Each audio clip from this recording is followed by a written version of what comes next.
السلام علیکم ورحمۃ اللہ وبرکاتہ. الحمد للہ رب العالمین والصلاة والسلام علی رسولہ محمد وآلہ وصحبہ اجمعین.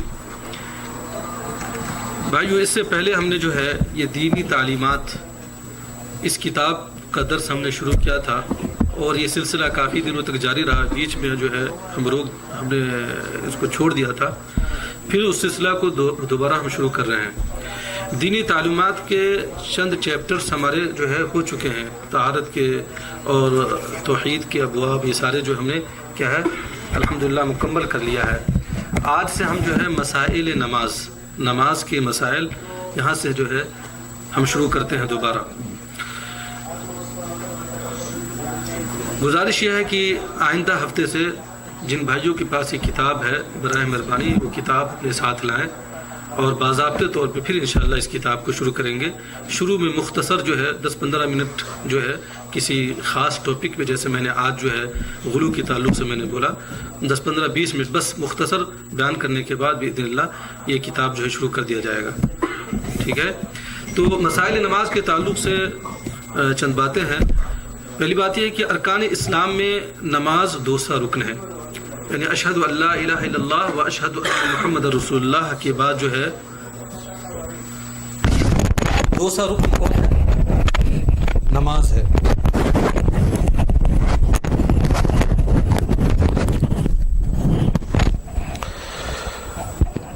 ہر مسلمان عاقل بالغ پر نماز فرض ہے. اس کے وجوب کا انکار باجماع امت کفر ہے. کوئی آدمی نماز کا انکار ہی کر دے کہ نماز ہے ہی نہیں ہے تو وہ کیا ہے؟ کافر ہو جاتا ہے. گرچہ وہ لا الہ الا اللہ محمد رسول اللہ کا اقرار کرے لیکن وہ نماز کا انکار کر دے تو کیا ہو جائے؟ کافر ہو جائے گا. سستی کوتاہی کی وجہ سے بالکل چھوڑنے والا صحابہ کرام رضی اللہ عنہم کے نزدیک کافر ہے. بات سمجھ میں آ رہی ہے؟ بہت بڑی بات ہے. لوگ اس کو کیا ہے چھوٹی بات سمجھتے ہیں. سستی اور کاہلی کی وجہ سے بھی بالکلیہ نماز لوگ چھوڑتے رہتے ہیں. جیسا کہ آج ہمارے معاشرے میں آپ دیکھیں گے بہت سارے لوگ ہیں جو ہفتے میں صرف 1 دن نماز پڑھتے ہیں، بلکہ بعض ایسے لوگ ہیں کہ سال میں عیدین کی نماز سے پڑھتے ہیں. تو صحابہ کرام رضوان اللہ علیہم اجمعین کے نزدیک ایسے لوگ بھی کیا ہے؟ کافر ہیں. قیامت کے روز بندے سے سب سے پہلے نماز ہی کا حساب ہوگا. اللہ تعالیٰ کا فرمان ہے ان الصلاۃ کانت علی المؤمنین کتابا موقوتا، یعنی نماز مومنوں پر مقررہ وقتوں پر فرض ہے. نماز مومنوں پر مقررہ وقتوں پر فرض ہے. کیا مطلب؟ نماز کو ان کے اوقات میں ادا کیا جائے. بہت سارے لوگ جو ہے نماز کے تعلق سے تساہل برتتے ہیں. اب وہ فجر کی نماز ڈیلی یومیہ جو ہے 7:30 بجے 8 بجے 9 بجے 10 بجے پڑھتے ہیں. گویا کہ آپ نماز کے ساتھ کیا ہے کھلواڑ کر رہے ہیں اور نماز کا کیا ہے مذاق اڑا رہے ہیں. اللہ نے نماز کا کیا ہے کہ اوقات مقرر کیا ہے. ان اوقات کی پابندی اور ان اوقات کا لحاظ رکھنا ہم پر کیا ہے لازم اور ضروری ہے. تب جا کے حقیقت میں ہم جو ہے مومن اور مسلمان ہو سکتے ہیں. حضرت عبداللہ ابن عمر رضی اللہ عنہ بیان کرتے ہیں کہ نبی اکرم صلی اللہ علیہ وسلم نے فرمایا بنی الاسلام علی 5 شہادت ان لا الہ الا اللہ وان محمدا رسول اللہ واقام الصلاۃ وایتاء الزکاۃ والحج وصوم رمضان. صحیح بخاری اور صحیح مسلم کی روایت ہے کہ اسلام کی 5 بنیاد ہیں. ہاں بھائی، جن لوگوں کو معلوم نہ بھی میں پوچھوں گا درس کے بعد، اسلام کی کتنی بنیادیں ہیں؟ 5 بنیادیں ہیں. پہلی بنیاد لا الہ الا اللہ محمد رسول اللہ کی گواہی دینا، نماز قائم کرنا، اس کے بعد زکوٰۃ ادا کرنا، حج کرنا اور رمضان المبارک کے روزے رکھنا. یہ 5 چیزیں یاد رکھیں. ٹھیک ہے میرے بھائیو. حضرت جابر بیان کرتے ہیں کہ میں نے رسول اللہ صلی اللہ علیہ وسلم کو فرماتے ہوئے سنا ان بین الرجل و بین الشرک والکفر ترک الصلاۃ. یہ بہت ہی عظیم حدیث ہے. صحیح مسلم کی روایت ہے کہ بلا شبہ بندے اور شرک و کفر کے درمیان نماز کا چھوڑنا یہی ہے کیا حد فاصل ہے. سمجھ رہے نا؟ ایک مومن اور مسلمان کے اندر جو چیز فرق، ایک مومن اور مسلمان اور کافر کے مابین جو چیز فرق کرنے والی وہ کیا ہے؟ نماز ہے. نہیں تو کیا فرق ہے؟ 2 آنکھیں آپ کو بھی ہے، 2 ہاتھ آپ کو بھی ہے، 2 پاؤں آپ کو بھی ہے، ان کو بھی ہے، جو ہوا اور پانی، جو ہوا آپ استعمال کرتے، جس ہوا میں آپ سانس لیتے ہیں، جو پانی آپ پیتے ہیں، جس زمین پہ آپ رہتے ہیں، جس آسمان کی چیز آپ رہتے ہیں، وہ کافر بھی رہتا ہے۔ تو ظاہری چیز سے فرق نہیں ہے، اصل ایمان کا فرق ہے، عمل کا فرق ہے۔ اگر آپ جو ہے، اسی لیے اللہ کے رسول صلی اللہ علیہ وسلم نے فرمایا کہ بین الرجل و بین الشرک والکفر ترک الصلاۃ، سمجھ رہے ہیں کہ بلا شبہ بندے اور شرک و کفر کے درمیان نماز کا چھوڑ دینا ہی ایک کیا ہے، حد فاصل ہے۔ اگر آپ نماز قائم کرتے ہیں تو واقعی آپ مومن اور مسلمان ہیں، اور نماز نہیں قائم کرتے، نماز نہیں پڑھتے تو آپ نام کے مسلمان ہیں، جیسا کہ آج مسلم معاشرے کے اندر اکثریت ایسی ہی ہے، اکثریت ہی ایسی ہے۔ بہت ہی افسوس کے ساتھ یہ بات کہی جاتی ہے۔ نماز کی پابندی کرنے کے عظیم فضائل ہیں، جو نماز کی ہم پابند کرتے اس کے فضائل یہ بیان کر رہے ہیں۔ حضرت ابو ہریرہ رضی اللہ عنہ بیان کرتے ہیں کہ رسول اللہ صلی اللہ علیہ وسلم نے فرمایا کہ من تطہر فی بیتہ ثم مشى الى بیت من بیوت اللہ لیقضی فریضۃ من فرائض اللہ کانت خطوتاه احداہما تحط خطیئۃ والاخرى ترفع درجہ۔ صحیح مسلم کی روایت ہے، اس پر غور کریں کہ جس نے اپنے گھر سے اچھی طرح وضو کی، کس طرح سے وضو کی؟ اچھی طرح سے وضو کی۔ بعض لوگ ٹھنڈی کے موسم میں جو ہے پورا کپڑا نہیں اٹھاتے، پورا آستین نہیں اٹھاتے، اچھی طرح سے ہاتھ منہ کچھ نہیں دھوتے، فٹافٹ جو ہے وضو کرتے اور بھاگتے نماز کے لیے، ہے کہ نہیں؟ یہ اسباغ الوضوء علی المکارہ کی ناپسندیدگی کے حالات میں بھی آدمی پوری طرح سے وضو کرتا ہے تو اس شخص کو بہت زیادہ اجر ملتا ہے، بہت ہی فضیلت کا کام یہ ہے۔ ابھی ٹھنڈی کا موسم ہے، ٹھنڈی آپ کو لگتی ہے، پانی ٹھنڈا ہے، اس کے باوجود بھی آپ جو اچھی طرح سے وضو کرتے ہیں، اعضائے وضو کو اچھی طرح سے دھوتے ہیں، تو بہت ہی عظیم کام ہے یہ۔ تو اللہ کے رسول صلی اللہ علیہ وسلم نے فرمایا کہ من تطہر فی بیتہ، جس نے اپنے گھر سے اچھی طرح وضو کی پھر کسی مسجد کی طرف گیا تاکہ اللہ تعالیٰ کے فرائض میں سے ایک فریضہ ادا کرے، اس کے سارے قدم فائدے میں رہیں گے، اس کے سارے قدم جتنے بھی فائدے میں رہیں گے۔ ایک قدم اٹھانے پر گناہ دھل جائے گا، ایک قدم اٹھانے پر گناہ دھل جائے گا، اور دوسرے قدم پر درجہ بلند ہو جائے گا۔ سبحان اللہ، کتنی بڑی فضیلت ہے۔ ایک قدم آپ اٹھاتے ہیں تو آپ کے گناہ کیا جھڑتے ہیں، اور دوسرا قدم جو ہے آپ کا درجہ کیا ہے، بلند ہوتا ہے۔ کتنی محرومی کی بات ہے۔ بہت سارے لوگ جو ہے سستی اور کاہلی کی وجہ سے اذان سنتے ہیں، اس کے باوجود بھی وہ نماز کے اپنے گھر میں پڑھ لیتے ہیں، وہ اس اجر سے محروم ہے کہ نہیں؟ کیا فرمایا؟ اب غور کریں حدیث میں کہ جس نے اپنے گھر سے اچھی طرح وضو کی پھر کسی مسجد کی طرف گیا تاکہ اللہ تعالیٰ کے فرائض میں سے ایک فریضہ ادا کرے، اس کے سارے قدم فائدے میں رہیں گے۔ ایک قدم اٹھانے پر گناہ دھل جائے گا اور دوسرے قدم پر درجہ بلند ہو جائے گا۔ سبحان اللہ۔ حضرت ابو ہریرہ سے رضی اللہ عنہ بیان کرتے ہیں، رسول اللہ صلی اللہ علیہ وسلم نے فرمایا الا ادلکم علی ما یمحو اللہ بہ الخطایا ویرفع بہ الدرجات؟ قالوا بلا یا رسول اللہ، قال اسباغ الوضوء علی المکارہ وکثرة الخطا الى المساجد وانتظار الصلاة بعد الصلاة فذلکم الرباط۔ صحیح مسلم کی روایت ہے، میں تمہیں وہ کام نہ بتا دوں، اللہ کے رسول نے فرمایا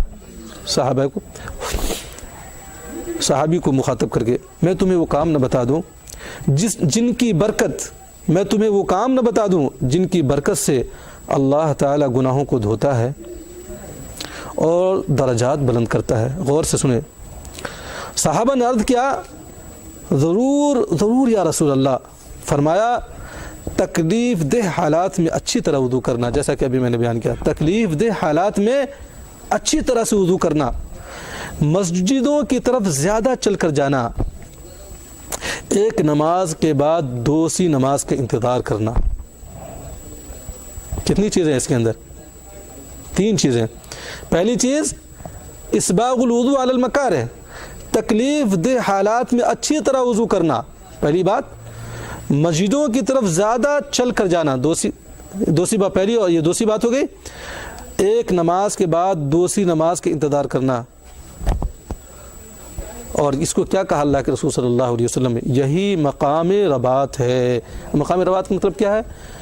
کہ جو شخص کسی اسلامی سرحدوں میں سے ایک سرحد پر جو ہے کیا ہے، اس سرحد کی نگہبانی کرتا ہے تاکہ دشمن جو ہے داخل نہ ہو، یہ مقام رباط ہے، کوئی آدمی یہ سارے کام انجام دیتا ہے، کتنا بڑا اجر ہے اس کو، گویا کہ آپ سرحد پر جو ہے اسلامی سلطنت کی آپ نگہبانی کر رہے ہیں۔ نیز آپ صلی اللہ علیہ وسلم نے فرمایا کہ من غدا الی المسجد او راح اعد اللہ له فی الجنت نزلا کلما غدا او راح۔ ماشاء اللہ، کتنی عظیم حدیث ہے۔ اللہ کے رسول نے فرمایا، یہ مسلم کی روایت ہے، کہ جو کوئی صبح یا شام مسجد گیا، صبح و شام مسجد گیا، اللہ تعالیٰ نے اس کے لیے جنت میں اس کے لیے مہمانی کا سامان تیار کر لیا ہے۔ کس نے تیار کیا میرے بھائی؟ اللہ رب العزت نے۔ کہہ دیا جائے کہ آپ کے ملک کا وزیر اعظم آپ کے لیے جو ہے ضیافت کے سامان تیار کر رہا ہے، تو آپ کے دل کے اندر کیا شوق اور جذبہ پیدا ہوگا اس کو پانے اور اس کو حاصل کرنے کے لیے، ہاں؟ اور اس کے لیے آپ جو سارے وسائل اختیار کریں گے۔ یہ جو احکم الحاکمین ہے، مالک الملوک ہے، وہ اللہ رب العزت آپ کے لیے کیا ہے؟ جنت میں سامان کیا ہے؟ تیار کر رہا ہے۔ جتنی بار بھی وہ صبح یا شام گیا، سمجھا نا؟ فرمایا جو کوئی صبح یا شام مسجد گیا، اللہ تعالیٰ نے اس کے جنت میں اس کے لیے مہمانی کا سامان تیار کر لیا، جتنی بار بھی وہ صبح یا شام وہ مسجد گیا۔ سبحان اللہ۔ اب آئیے نماز سے متعلق ضروری ہدایات۔ سب سے پہلی بات، مردوں پر مسجد میں آ کر باجماعت نماز ادا کرنا واجب ہے۔ میرے بھائیو، کان کھول کر سن لیں، بہت سارے لوگ اس سلسلے میں کوتاہی برتتے ہیں، کہتے ہیں کیا ہے اپنے گھر میں وہ نماز پڑھ لیں گے، تھوڑی سی ٹھنڈی ہوئی، کوئی کام ہوا، نماز کے لیے اذان ہوئی، اذان بھی ہم نے سنا، اس کے باوجود بھی ہم گھر میں نماز پڑھ لیتے ہیں، یا اپنے جہاں پر آپ کام کر رہے ہیں ہوتے وہاں نماز پڑھ لیتے ہیں۔ میرے بھائیوں، آپ کو معلوم ہونا چاہیے کہ مسجد میں جا کر باجماعت نماز ادا کرنا مردوں کے لیے، عورتوں کے لیے، مردوں کے لیے کیا ہے؟ وہ واجب ہے، فرض ہے، ضروری اور لازم ہے۔ آپ صلی اللہ علیہ وسلم نے فرمایا، لقد ہممت ان آمر بالصلاة فتقام ثم اخالف الى منازل قوم لا يشهدون الصلاة فاحرق عليهم۔ سبحان اللہ، صحیح بخاری کی روایت ہے، میں نے پختہ ارادہ کر لیا تھا۔ کون فرما رہے ہیں؟ ہم سب کے حبیب پیار نبی محمد عربی صلی اللہ علیہ وسلم۔ میں نے پختہ ارادہ کر لیا تھا کہ نماز کا حکم دوں، جب وہ کھڑی ہو جائے تو ایسے لوگوں کے گھروں کو جاؤں، یعنی ایسے لوگوں کے گھر کے پاس جاؤں جو جماعت میں حاضر نہیں ہوتے یا جماعت میں حاضر نہیں ہوئے، تو ان سمیت گھروں کو آگ لگا دوں۔ میں نے پختہ ادا کر لیا تھا۔ یعنی دیکھیے، نماز باجماعت نہ ادا کرنے والوں کے تعلق سے نبی صلی اللہ علیہ وسلم کتنی سخت وعید ہے۔ سبحان اللہ۔ دوسری بات، مسلمان کو چاہیے کہ جلد مسجد میں پہنچے اور سکون و اطمینان کے ساتھ چلتا ہوا آئے۔ یہ بھی ایک بہت ہی زیادہ لوگوں کو میں دیکھتا ہوں غلطیاں کرتے ہیں، اپنے باتوں میں لگے ہوتے ہیں، اپنے کاموں میں لگے ہوتے ہیں، اور جب جماعت کھڑی ہو جاتی ہے تو دوڑتے ہوئے مسجد میں جاتے ہیں تاکہ وہ جو ہے نماز پالے اور جماعت پالے۔ یہ بھی پیار نبی صلی اللہ علیہ وسلم کی مخالفت ہے، یا آپ کی سنت کی، یا آپ کے قول کی مخالفت ہے۔ سمجھے نا؟ تو نماز کے تعلق سے یہ دو ہدایت۔ بلکہ صحیح طریقہ یہ ہے کہ جب آپ مسجد کی طرف جائے تو سکون و اطمینان کے ساتھ اور وقار کے ساتھ جائے۔ حدیث میں آتا ہے کہ علیکم السکینہ والوقار، کہ جب آپ مسجد جائیں تو آپ کیا اطمینان و سکون کے ساتھ دوڑتے ہوئے نہ جائے، جیسا کہ آج لوگ کرتے ہیں کہ رکعت کو پانے کے لیے دوڑتے ہوئے جاتے ہیں، اور کیا کہتے ہیں، وہ سمجھتے ہیں کہ ہم جو بہت اچھا کام کر رہے ہیں، کرتے ہیں نا اکثر لوگ، سمجھتے بہت اچھا کام کر رہے ہیں۔ یہ غلط ہے، یہ نبی صلی اللہ علیہ وسلم کے طریقے کی کیا مخالفت ہے میرے بھائیوں۔ ٹھیک ہے، آپ کی جماعت چھوٹ رہی ہے، آپ اطمینان کے ساتھ، اور جو چھوٹ جائے اس کو آپ پوری کر لیں، اور کوشش یہ کریں کہ آپ جو ہے پہلے جائیں، اذان ہو فوراً وضو کرے، وضو کرنے کے بعد آپ جائیں اور مسجد میں جو سنت ہے، تحیت المسجد ہے، وہ پڑھے، اور سنت پڑھ کے آپ بیٹھے ذکر و اذکار میں مشغول رہیں۔ یہ طریقہ ہے۔ تیسری ہدایت یہ ہے کہ مسنون یہ ہے کہ مسجد میں داخلے کے وقت دایاں پاؤں پہلے اندر رکھے اور یہ دعا پڑھے، اللہم افتح لی ابواب رحمتک، اے اللہ میرے لیے اپنی رحمت کے دروازے کھول دے۔ اس کا مطلب کیا ہے؟ یہ جو دعا پڑھتے ہیں اس کا کیا مطلب ہے؟ اے اللہ میرے لیے اپنی رحمت کے دروازے کھول دے۔ چوتھی ہدایت کیا ہے؟ بیٹھنے سے پہلے تحیت المسجد کے 2 نفل ادا کرے۔ یہ بھی بہت سارے لوگ نہیں جانتے، گئے اور جو ہے دھڑلے سے جا کے مسجد میں بیٹھ گئے، تحیت المسجد نہیں جانتے کیا ہے، مسجد کی سلامی جس کو ہم کہتے ہیں۔ چوتھی ہدایت کیا بتایا انہوں نے کہ بیٹھنے سے پہلے تحیت المسجد کے 2 نفل ادا کرے۔ حضرت ابو قتادہ رضی اللہ عنہ بیان کرتے ہیں رسول اکرم صلی اللہ علیہ وسلم نے فرمایا اذا دخل احدکم المسجد فلیرکع رکعتین قبل ان یجلس۔ مسلم کی روایت ہے، جب تم مسجد میں داخل ہو تو بیٹھنے سے پہلے 2 رکعت نماز پڑھ لو۔ اور بعض روایات میں بہت تاکید آئی ہے اس سلسلے میں کہ ہرگز نہ بیٹھے یہاں تک کہ وہ 2 رکعت پڑھ لے۔ اسی لیے بعض علماء نے تحیت المسجد کو کیا واجب قرار دیا ہے۔ بات سمجھ آ رہی ہے؟ لیکن افسوس کی بات ہے بہت سارے لوگ جو ہے وہ مسجد میں داخل ہوتے ہیں اور جا کر بیٹھ جاتے ہیں۔ بہت سارے لوگ ایک کونے میں 2-3 لوگ جا کر بیٹھ کے وہ گفتگو میں مشغول ہو جاتے ہیں۔ کیا یہ غلط ہے؟ کسی بھی وقت آپ مسجد میں داخل ہو، کسی بھی وقت، حتیٰ کہ ممنوع اوقات ہے، زوال کا بھی وقت ہے۔ یہ بات یہ مسئلہ میں کلیئر کرنا چاہتا ہوں۔ اگر زوال کا بھی وقت ہے، اوقات ممنوعہ بھی ہیں، ان اوقات میں بھی اگر آپ مسجد میں داخل ہو تو صحیح قول یہی ہے، راجح قول یہی ہے نصوص کے مطابق، اس وقت بھی آپ کو 2 رکعت نماز پڑھ کے کیا بیٹھنا ہے۔ سمجھ رہے نا؟ صحیح بات یہی ہے۔ گرچہ بعض لوگوں نے اختلاف احناف کے ہاں نہیں ہے، لیکن کتاب و سنت کی روشنی میں علماء نے راجح اسی کو قرار دیا ہے کہ ممنوع اوقات میں بھی آپ کو جا کے جو ہے آپ کو 2 رکعت پڑھ کے بیٹھنا ہے۔ اس لیے کہ اللہ کے رسول صلی اللہ علیہ وسلم نے وقت کی کوئی قید نہیں لگائی ہے۔ دیکھیے اسی حدیث میں آپ دیکھ لیجئے اذا دخل احدکم المسجد فلیرکع رکعتین قبل ان یجلس۔ کیا کہا؟ جب تم مسجد میں داخل ہو تو بیٹھنے سے پہلے 2 رکعت نماز پڑھ لو۔ کوئی قید ہے اس کے اندر کس وقت جاؤ؟ نہیں، کسی بھی جب بھی آپ مسجد میں داخل ہو تو صحیح بات یہ ہے، راجح قول یہ ہے میرے بھائی کہ جب بھی آپ مسجد میں داخل ہو 2 رکعت آپ جو تحیت المسجد پڑھ کے بیٹھے۔ اور 5واں ادب یہ ہے دوران نماز پردے کی جگہ کو چھپانا واجب ہے۔ مرد کا پردہ یعنی جسم کا وہ حصہ جو لازماً ڈھانکنا چاہیے ناف سے گھٹنے تک، اور عورت کا سارا جسم پردہ ہے، البتہ نماز میں اپنا چہرہ کھلا رکھے گی۔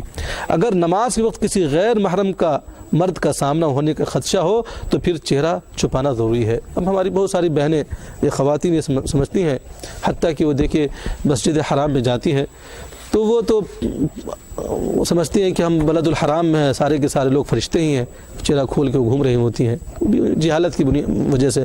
دوسری بات وہ نماز میں بھی جو ہے مردوں اور عورتوں کا اختلاط ہوتا ہے، مرد آتے جاتے رہتے ہیں اور وہ چہرہ کھول کر نماز پڑھ رہی ہوتی ہے۔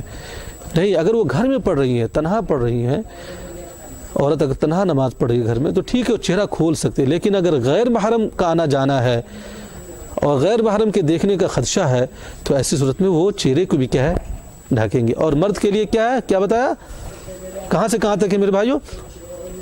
مرد کے لیے انہوں نے بتایا کہ جسم کا وہ حصہ جو لازمی ڈھکنا چاہیے ناف سے گھٹنے تک، ناف سے گھٹنے تک، عورت کا پورا جسم کیا ہے پردہ ہے۔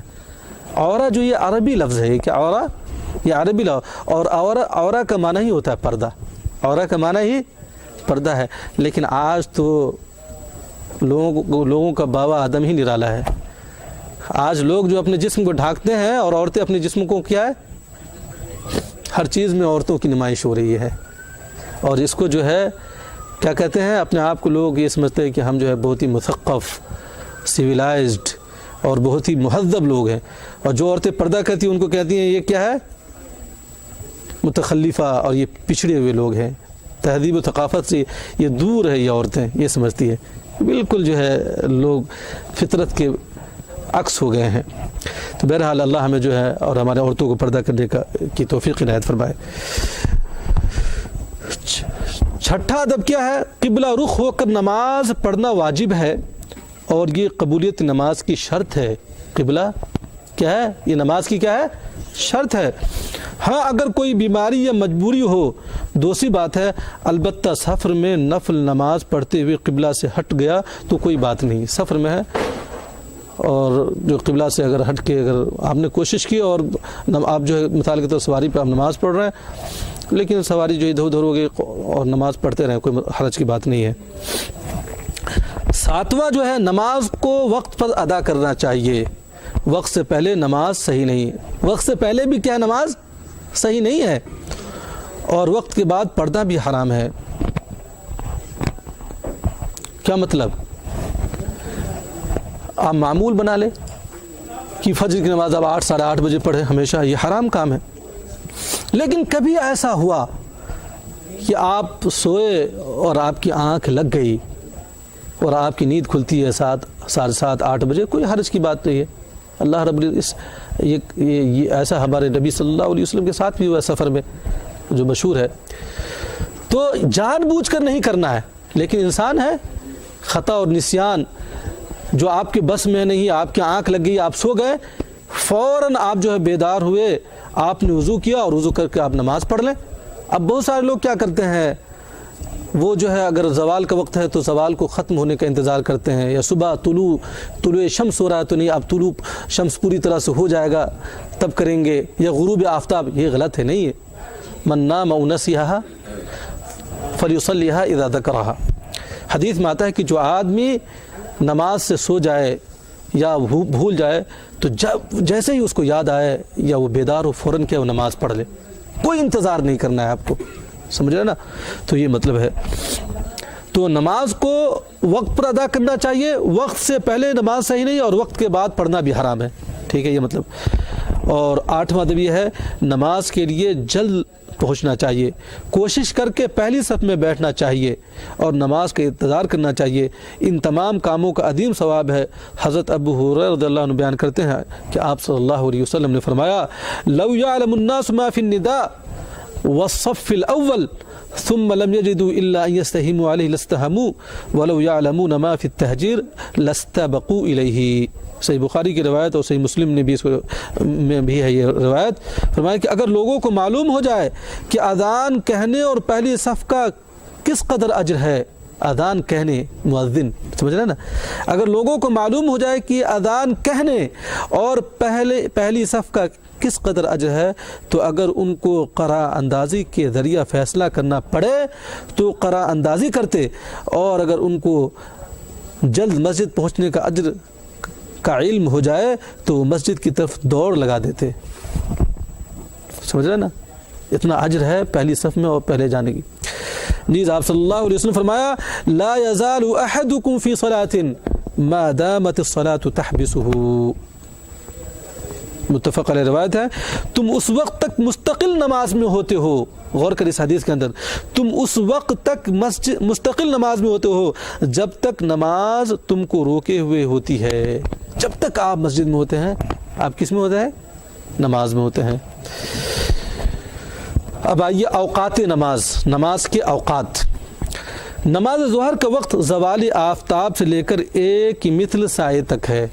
غور کرے بھائی، نماز ظہر کا وقت زوال آفتاب سے لے کر 1 مثل سائے تک ہے، اور نماز عصر کا وقت 1 مثل سائے سے لے کر غروب آفتاب تک ہے۔ نماز مغرب کا وقت غروب آفتاب سے لے کر سرخی کے ختم ہونے تک، اور یہ وہی سرخی ہے جو غروب آفتاب کے وقت ہوتی ہے، جو آسمان میں آپ دیکھیں گے سرخی ہوتا ہے۔ نماز عشاء کا وقت سرخی کے غروب سے لے کر آدھی رات تک ہے۔ کب تک ہے میرے بھائی؟ آدھی رات تک ہے۔ نماز فجر کا وقت طلوع صبح صادق سے لے کر طلوع آفتاب تک ہے۔ یہ نماز کے اوقات بتائے گئے۔ انشاءاللہ کن جگہوں پر نماز ادا کرنا صحیح نہیں ہے اس کی بحث یہ آ رہی ہے، اور اس بحث کو آج کی مجلس میں پیش کرنے کے بعد ہماری بات ختم ہو جائے گی اور آئندہ ہفتے انشاءاللہ جاری کریں گے۔